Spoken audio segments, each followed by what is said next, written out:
Nav is one of those rappers that I actually do enjoy a lot. I know he's kind of a meme rapper, but also not really at the same time. And he actually has ended up dropping one of the better projects of the year, in my opinion. I really like On My Way to Rexdale. I shouldn't say really like. I like it. It is good. There are a lot of pretty good qualities. There are some negatives, however, but we'll get to that in a second. Nav has always been one of those rappers that I feel like is very 50-50, kind of but he's got really high highs, but his lows are also really low. He's one of those. He's on the fence a lot of the time. A bad Nav song is a boring Nav song, and there isn't really that many boring Nav songs on this project, which is a good sign, because usually every Nav project kind of has a few of them that are just kind of bland, nothing really to them. This album doesn't really suffer from any of that. Nav is always like more of a quiet rapper until it's time to start his rollouts.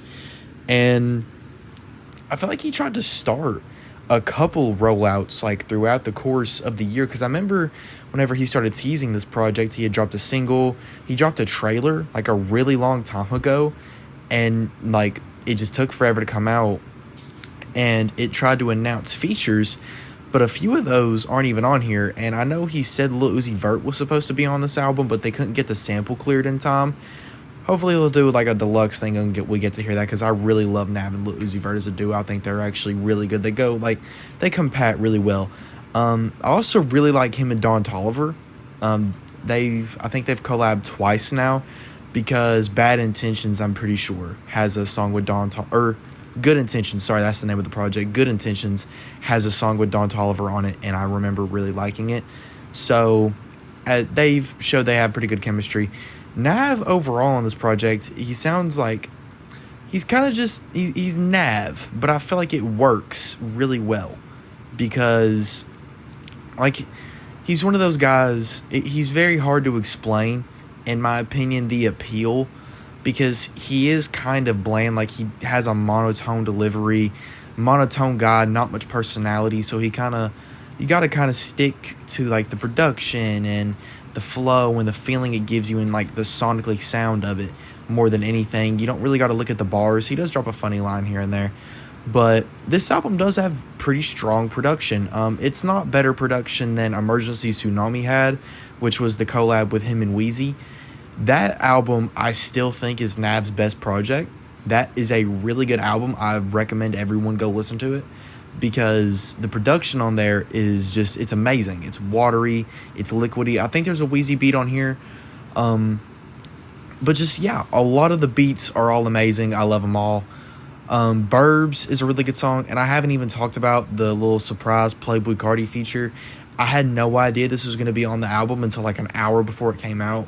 I try to avoid stuff like that, but, you know, sometimes it just kind of, you see it without even really meaning to. Unlimited with Playboy Cardi is a very good song.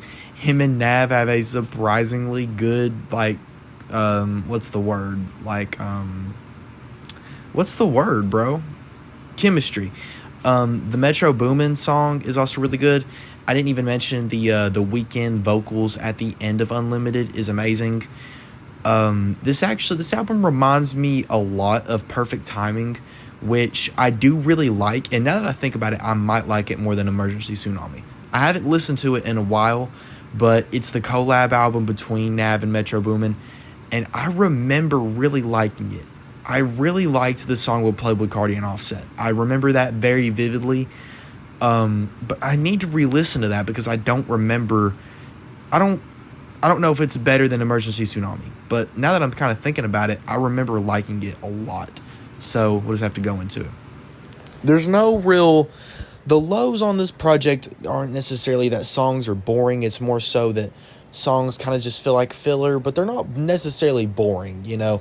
They're more like, they're enjoyable, they're listenable, but you can kind of tell they're just kind of here.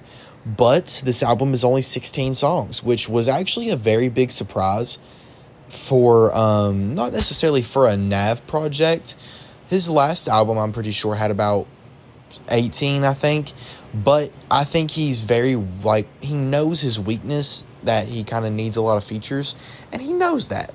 So he kind of I don't know. The track list is very, like, spaced out. You know, another voice is here when another voice feels needed.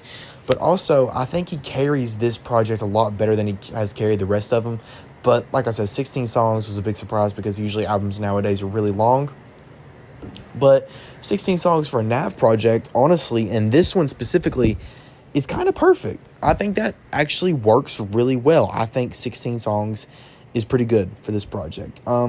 Overall, I want to give it like a 7 out of 10. This is kind of like a solid NAV project. It's not his best. It's definitely top 3. I think it's a top 3 NAV project because, like, Bad Habits is kind of not a great album. Good Intentions is not amazing. This isn't as good as Perfect Timing. It's not as good as Emergency Tsunami, but it is better than like anything else, really. Sorry, I dropped my food, but anyway, I really like this project. Really like it a lot. 7 out of 10. I don't have the image to show, but if you've made it to the end of the video and you want to show a little more support, hit that subscribe button and the like button. I've been live streaming on the channel. As you can tell, I'm going to stream on this and Twitch. Probably just flip back and forth, see which one of them can get an audience.